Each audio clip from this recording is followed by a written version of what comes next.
到你，却又惊雷起。长夜落日山河灼，你在缥缈云里花里，你在缥缈云里花里。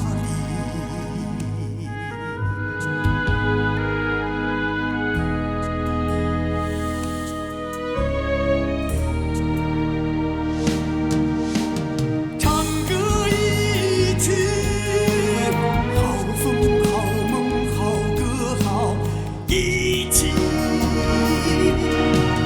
唱歌一曲，好风好梦好歌好一起。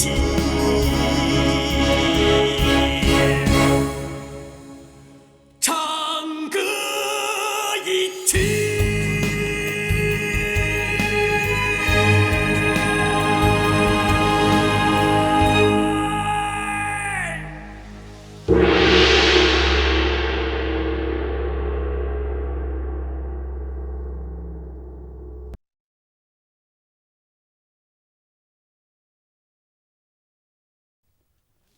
对了，我记得李汉大人自缢那天夜里，贵县是第一个到达死亡现场的，是吧？正是。贵县，当时你在现场看到了什么？哎呦，大人，您怎么又提这段啊？当时李大人吊在那房梁之上，脸紫舌头红的，真是吓死人了。到现在为止，卑职夜里还经常发噩梦呢。除了李大人的尸身之外，你还发现了什么？当时房中很乱，到处都是公文纸张，好像还有炭火盆，里面是满满的纸灰，别的就没什。真的再没有别的发现？哎呦，大人，您把卑职都看毛了，您让我再想想。没了，就这么点印象。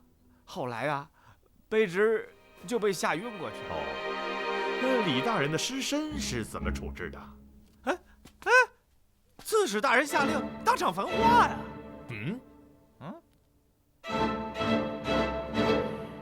如果处置使大人问起此事，你就准备这样回答吗？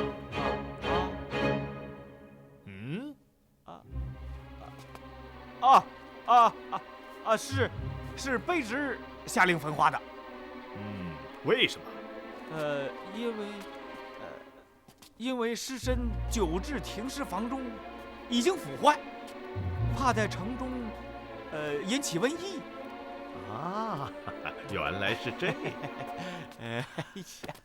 贵县，现在你明白了应该如何应对处置使大人的问话了。请大人放心，卑职完全明白了。只要贵县办妥此事，你日后飞黄腾达，前途无量。多谢大人提携。兄长。妹妹，快来拜见长史大人。民女拜见大人。不必多礼。谢大人。你是何时到达山阳啊？5日之前，民女因父丧，特来山阳投靠表兄。看令妹秀外慧中啊，与贵县可是大不相同啊。人家爹娘生得好，爹娘生得好。好了，贵县本官就此告辞，你好自为之啊。哎呦，请大人放心，我送您。不必。您慢走啊。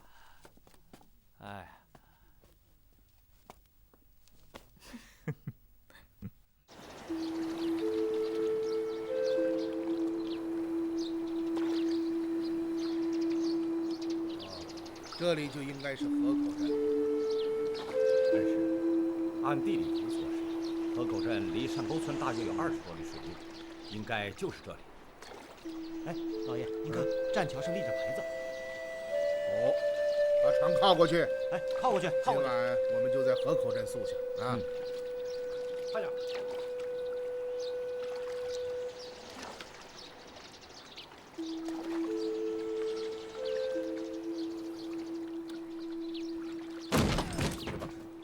小心！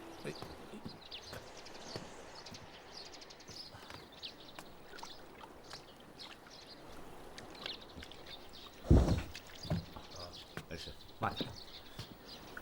老爷，慢点。曾大人。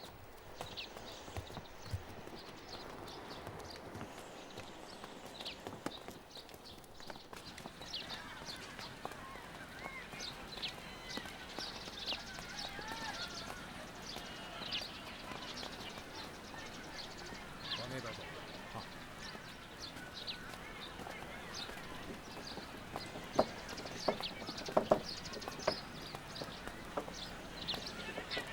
这么个破镇子，恐怕连个客店都没有。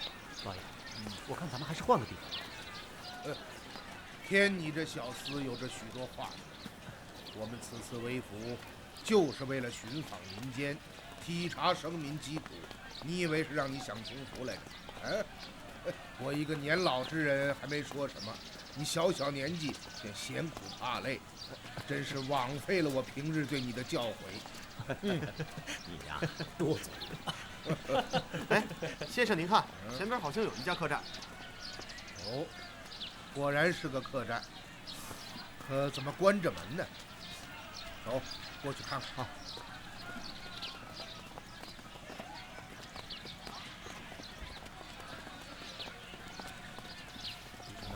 叫门。好。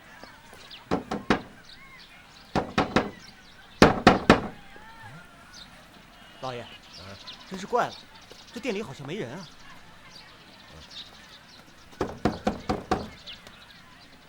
店家，行路之人前来投诉，请把店门打开。恩师，看样子确实是没人。街上就这一家客店，还关了门。今晚啊，咱们只好寻个人家借宿了。店内有人吗？是谁？哦，过路之人前来投诉，请店家把门打开。啊，就来。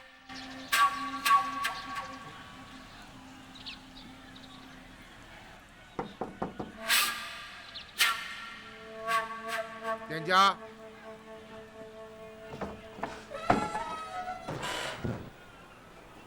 请问是店家吗？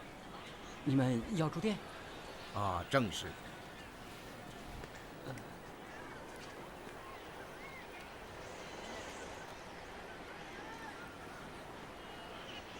不瞒客官说，我们这小店只有3间客房，你们几位恐怕是住不下。那请问这镇上还有其他的客栈吗？没有了，只有我一家。那看来我等只有叨扰了啊。好吧，好。有劳了。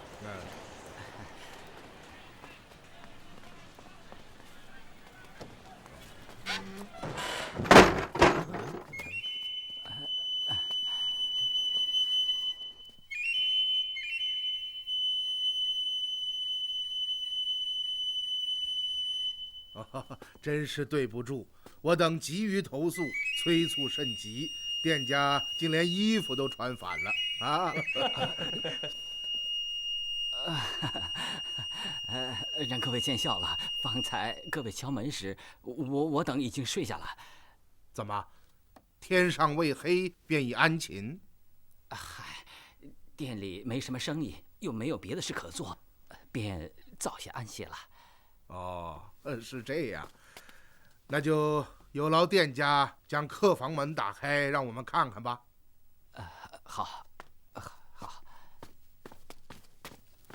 老爷，这店主人甚是奇怪，照顾他生意，他还好像老大不乐意似的。又多嘴，走吧。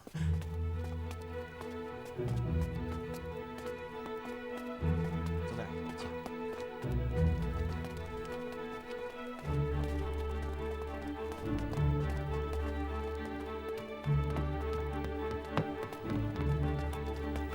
官，殿下房门都打开了，上面2间，下面1间。哎，殿下，刚刚你说有3间客房，我看怎么有4间？左边那间已经有人住了。是这样。好，我们一路行来，食不果腹，能否烦你安排些饭食与我等充饥啊？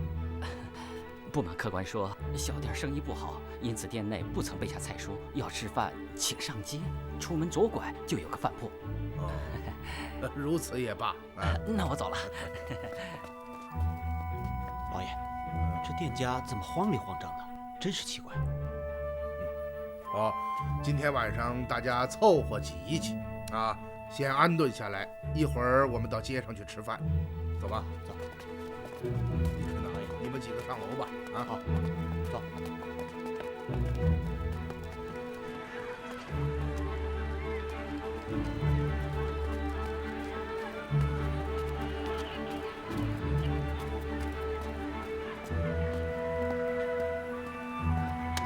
冯大叔，哟，是巩生啊？怎么买肉啊？嗨，一介寒儒，哪里吃得起肉啊？只是明日是爹娘的忌日，因此特来大叔这里赊上一个猪头，回去惦记一番。哦，好一个大孝子啊！啊，来，拿好啊！多少钱？哎，看在你一片孝心的份上，就给2文钱好了。谢谢冯大叔。哎，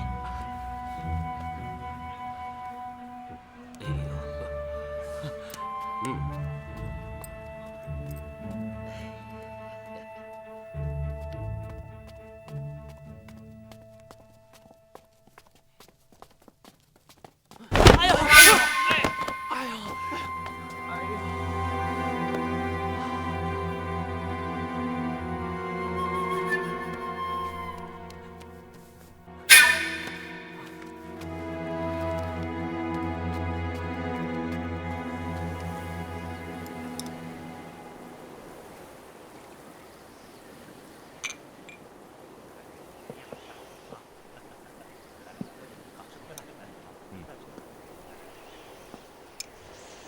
恩师，今日上沟村之行可以说是收获颇丰啊。是啊，纤户们反映的情况很有价值，使我们掌握了大量的第一手细节，对案情的判断可以说是大有裨益。首先，在邗沟翻覆的为什么都是江淮盐铁转运使的运盐船只？其次，翻船之后，大量的官盐不知去向，而在翻船的当天夜里，星儿媳妇亲眼看到上百只快船满载着身穿水铐之人赶往事发地点。如果这些人真的是冲着落水的官盐而去，那就说明他们预先便得知了盐船将要在邗沟翻覆。预先得知？您的意思是，运盐船在邗沟罹难，也是这些人做的手脚？否则，如此众多的快船和人手，怎么可能在仓促之间聚集起来？又怎么能如此及时地赶往事发地点呢？有道理，这绝不可能是巧合，而是早有预谋。因此，我们首先要搞清楚的便是，究竟是不是那些快船将落水的官盐打捞起来，悄悄运走？他们这样做的动机又是什么？还有一点，我一直觉得很奇怪。纤户们说，邗沟覆船几天之后，官府的船只才前来打捞。不错，这是为什么？漕运衙门的官船为什么不在覆船之后第2天便前往出事地点打捞，却要等到几天之后才来呢？您的意思是，官府内有他们的内应？现在下结论还为时过早，一切还都只是推断。可是目前有一点可以肯定，那就是邗沟覆船案绝不是意外，其中定然隐藏着巨大的阴谋。天干物燥，小心火烛。天干物燥。哟，几位是外地来的吧？正是。下在哪里呀？哦，河口店。啊，这么晚了才吃饭？哦，来得晚了，店里又没有饭食，只好出来将就将就。早些吃完，回去安歇吧。好，马上就走啊！请。孔生，里长，这么晚了还出门啊？明日是爹娘的忌日，赊个猪头回去惦记。哦，回去吧。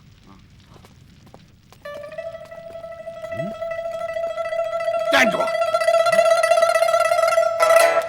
怎么了，里长？孔生，你这身上染满血迹是怎么回事啊？啊，是这猪头滴血吧？猪头是哪儿来的呀？是从冯大叔的肉铺里赊来的。现杀的猪？不是，是冯大叔从案子上拿的。把荷叶打开。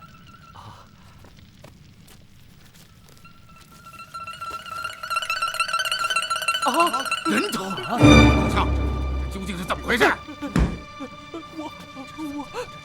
你杀了人？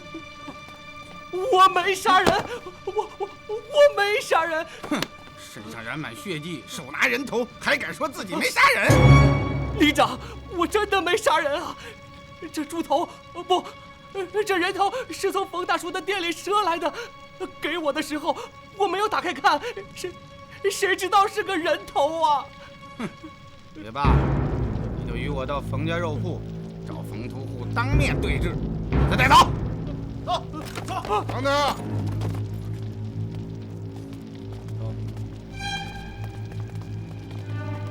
怎么了？你们要干什么？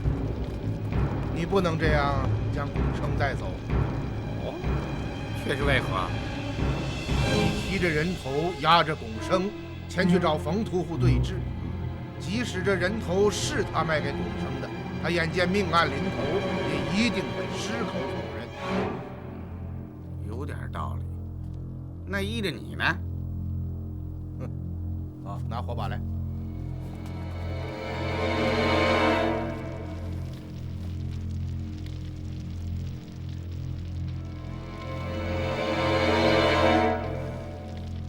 死者是刚刚被杀的，头颅顶处尚有余温，因此可以断定，死去的时间不超过半个时辰。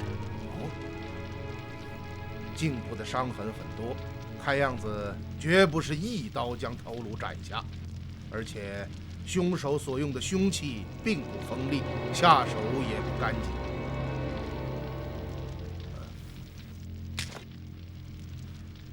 后脑处有极深的凹陷，骨骼也碎裂了。看起来，凶手是先用钝器重击死者的后脑，致其死命后，才将头颅割下。不错。哦，你仔细辨认一下，看看他是不是本地人。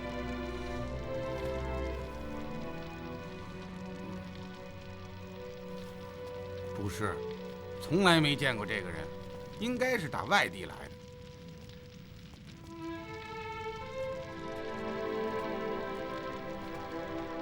这样吧，你把此案就交给我吧。这交给你？是啊。人命大案必须上报衙门，你算什么身份？也敢放这种狼烟？曾太啊，去那儿把人头包起来。是。来。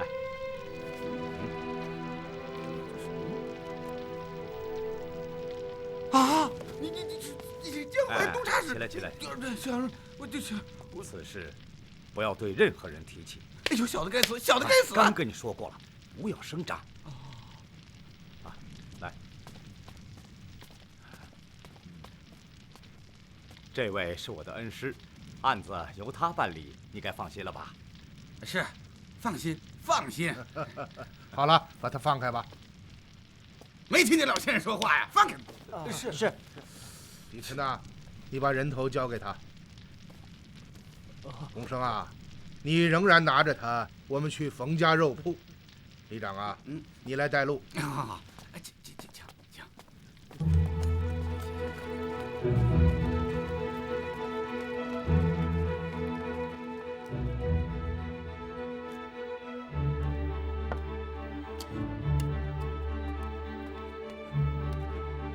冯大叔，怎么了，龚生？你撅嘴瞪眼的，是不是嫌大叔给你的猪头不好啊？大叔，你舍给我的不是猪头，啊，不是猪头，不是猪头是什么？难道是人头啊？啊？你说对了，冯屠户啊，冯屠户，原来还真是你把人头卖给了龚生。刚刚他跟我说，我还不相信了。哎，我说李长，你满嘴胡柴些什么？哪个把人头卖给了龚生？啊？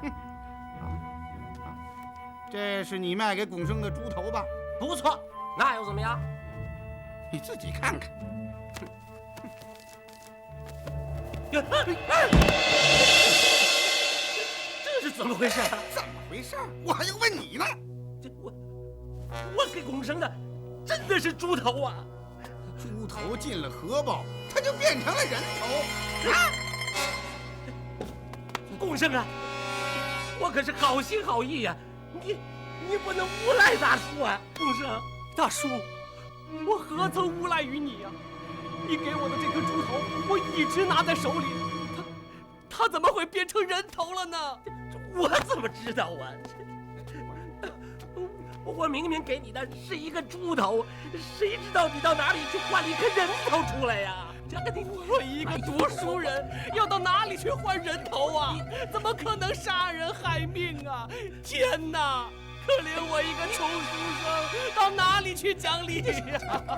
哎呦，这可真是好人没好报啊！我看你穷苦可怜，将猪头贱卖于你，却被你反咬个杀人害命罪过，这可是真是老天不长眼呐！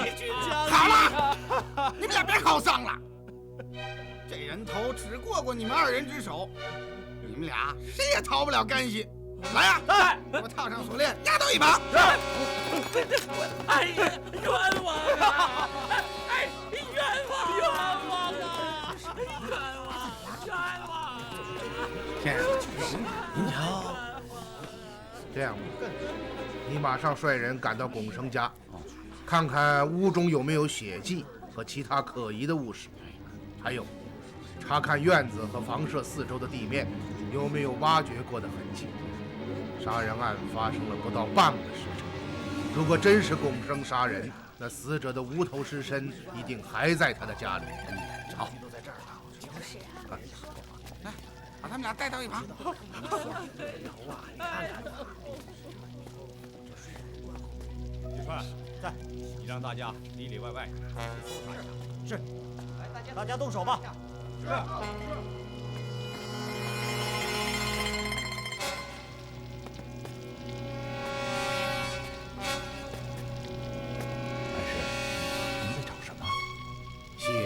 血迹？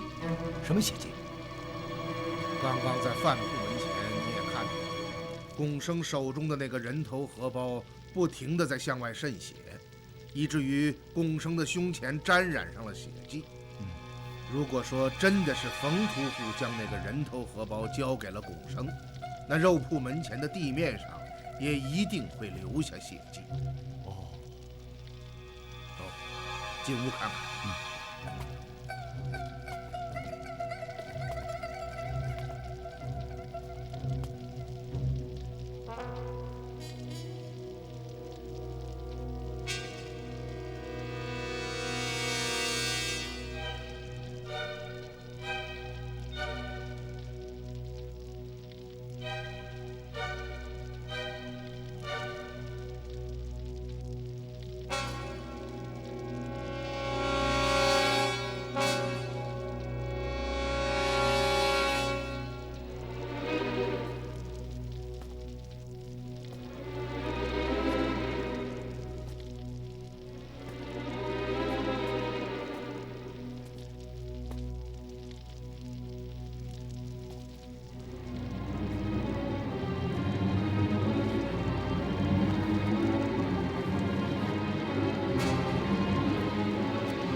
来呀，把拱生带来。是。先生，我真的没有杀人呢。拱生啊，你不要害怕，定一定神啊！你仔细的想一想，从冯屠户手中接过猪头的时候，荷叶包里有没有鲜血流出？好像没有。那么，你拿着猪头离开肉铺之后，又去了哪里呢？哪儿也没去过，小生抱着猪头，沿街往回家的路上走。中途有没有遇到什么不寻常的事？哦，对了，在肉铺前不远的小巷口，有个人从黑暗中冲了出来，把我撞倒在地，猪头也滚落在一旁。后来呢？后来，那个人爬起来，慌慌张张地跑掉了。我捡起猪头，继续往前走，就碰到了里长。你看清那个人的相貌了吗？天太黑了，没有看清楚。那么他手里有没有拿什么东西呢？好像是抱了个什么东西，但我记不太清了。你还能找得到那个小巷口吗？当然，就在肉铺前面不远。你带我们去看看。好。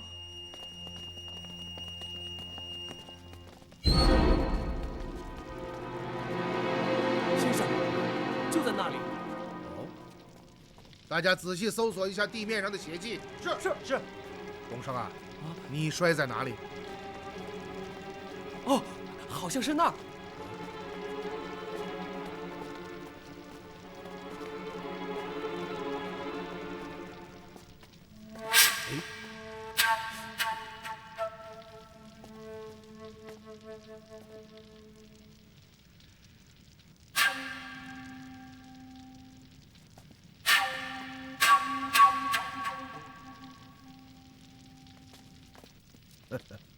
恩师，看来你已经找到他了。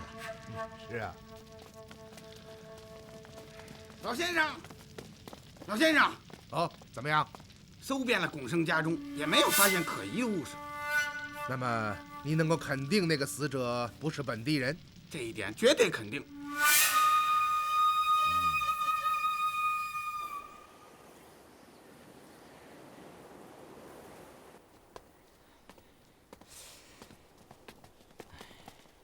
哎呦，你们可回来了！听说街上出了人命案子，我一直担心你们呢。多承店家挂怀，我们也是多看了会儿热闹，这才回来晚了啊。那究竟是怎么回事啊？有个叫龚生的人抱着个血淋淋的人头在街上走，后来被里长拿获。可龚生说人头是冯屠户当猪头卖给他的。那后来呢？两个人都被里长抓了起来，说是明天要送官呢。唉，真想不到，龚生一个文绉绉的读书人，竟然做出这等杀人害命的勾当。现在还不知道这两个人到底谁是真凶啊！嗨，我是怕你们出事儿啊，回来就好。各位赶快回房歇息吧。店家也早些歇息吧。多谢。好，各位请。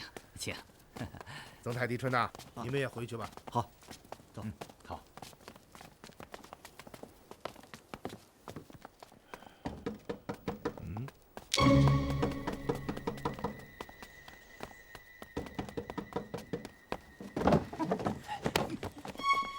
身体怎么样？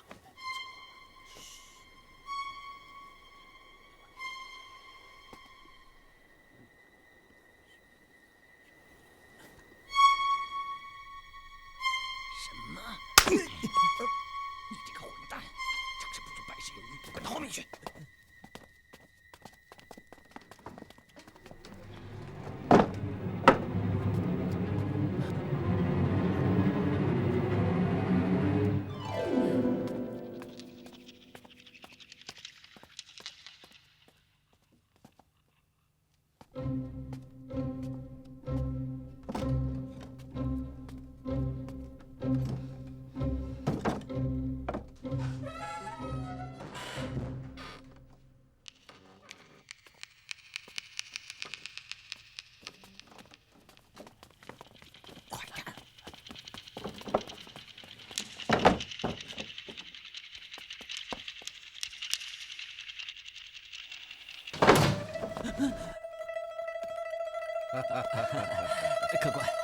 您还没歇息啊？是啊，睡不着啊。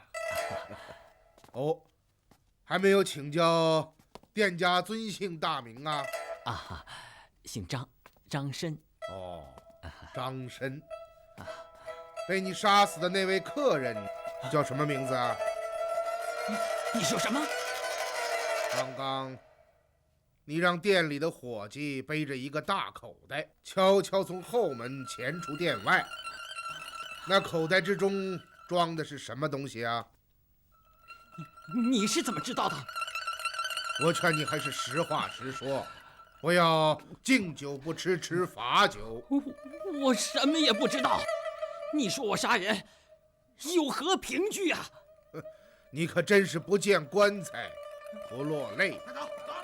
快走，快带过来！好，张先生，张先生，张先生，还真让那位老先生说着了。小的率人在河口店后门等了不到半个时辰，伙计就背着个大口袋溜了出来。小的上前盘问，刚问2句，这厮扭身就跑，被小的们擒住，押到这儿了。好，做得好，走。恩师啊，带过来。来，带过来。将口袋拿过来。打开，验明是谁。是。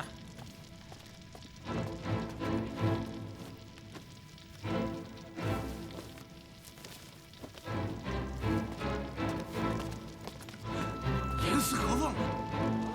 怎么样？现在你还有何话讲？是我杀的。真的是你？方才这位老先生说的时候，我还不相信呢。张申，你在河口镇也算有头有脸的人物，为什么要做这种事儿？老先生，我真是服了。您怎么知道杀人凶手就是他呢？其实很简单。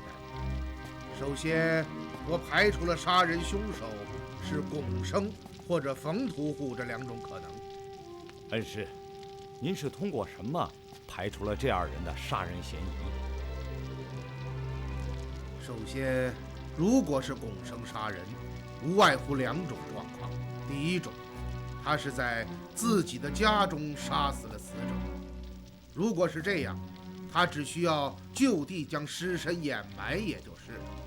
有什么必要抱着死者的头颅跑到街上来呢？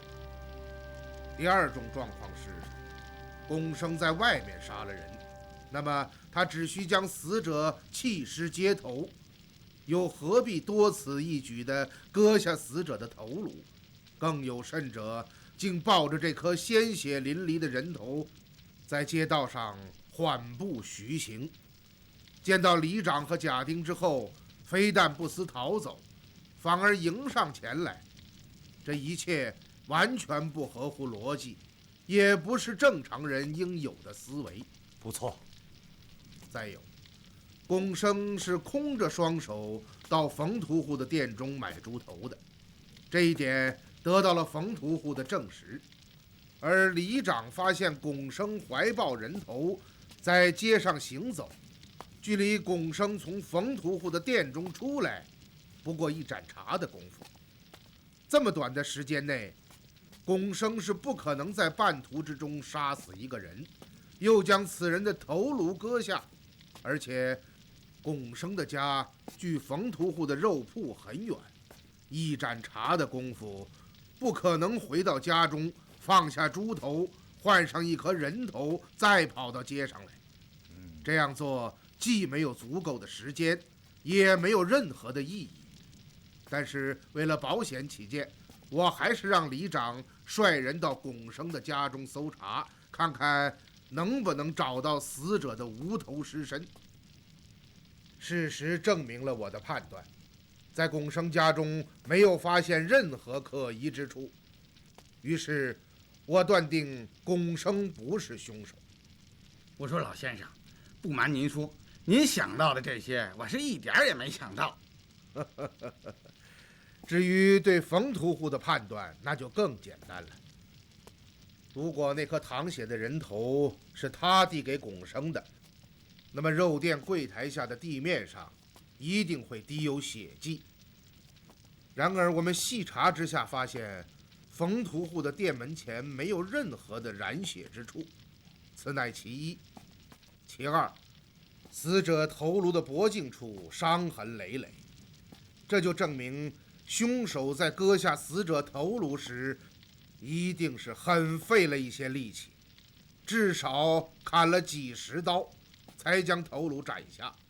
而大家都知道，对于一个整日杀猪宰牛、剥骨剔肉的屠户来讲，斩下人头并不比斩下猪头和牛头来的费事，只需用摆放在肉案上锋锐无比的后背砍刀用力一劈，便可了事。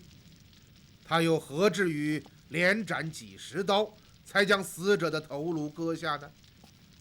难道是因为他杀人之后心情紧张，下手时才会拖泥带水？于是我想到，如果凶手真是冯屠户，那么他店中的那些刀具一定会告诉我些什么。因为一把在脖颈上连斩几十下的钢刀，其刀锋之处一定是卷了刃的。于是我在冯屠户的店中仔细地检查了所有的刀具，发现这些刀具不但摆放得很整齐，而且每一把刀都非常锋利。而狄春等人在其家中也没有找到任何其他的凶器，当然也没有发现打斗过的痕迹。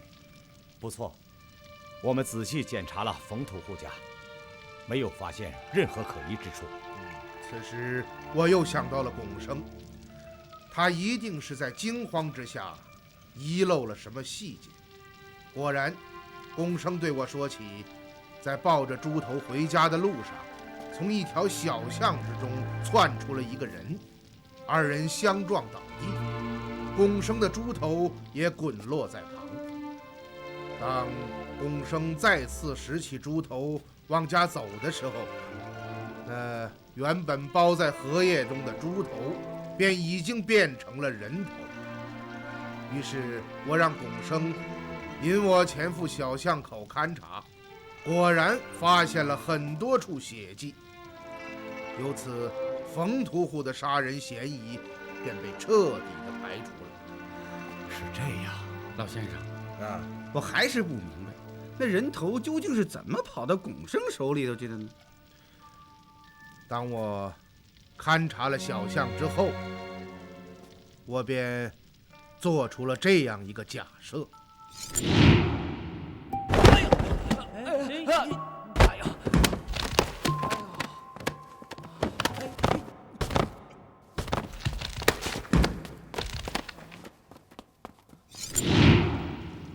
事情就是这样，我说的不错吧？没错，我跑到运河边，把荷包打开了，一看，里边竟是一个猪头。没用的东西，事情就坏在你的身上，老实点。在巷口撞倒龚生的就是他。正是，这算是个真正的巧合，也可以算得上是天网恢恢，疏而不漏。恩师，您怎么会想到杀人凶手是这河口店的主奴二人？得出以上的结论后，我判定凶手一定就是那个撞倒龚生、错拿头颅的人。可这个人会是谁呢？如果我们从此人的身份入手，会遇到很大的困难，因为龚生没有看清他的脸，而且当时街道上也没有任何人看到此事。于是我想到了从死者的身份进行推理。还记得我曾经在小巷口处问过里长的一个问题吗？你能够肯定那个死者不是本地人？这一点绝对肯定。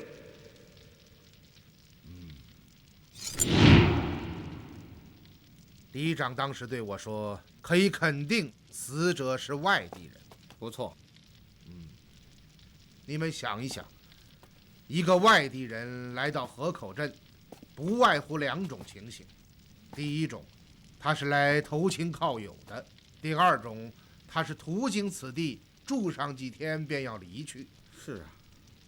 如果死者是前来投亲靠友，那么他势必会住在亲友家中。如果杀人凶手是死者的亲友，在自己家里将死者谋害，那么他完全可以将死者的尸身就地掩埋，或等到夜深人静时，将尸体拉到附近某处荒地埋掉。又有什么必要大费周章斩下死者的头颅呢？又有什么必要抱着头颅在街道上飞奔呢？与您方才排除龚生杀人的情形相同。如果死者是在外面遇害，那凶手只要弃尸街头即可，更不必割下头颅。完全正确。于是我想到了第二种情形，死者是途经此地，住上1、2天便要离开，那么他会到哪里投宿呢？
请记得订阅频道，请记得在影片下方帮我们留言、按赞、分享。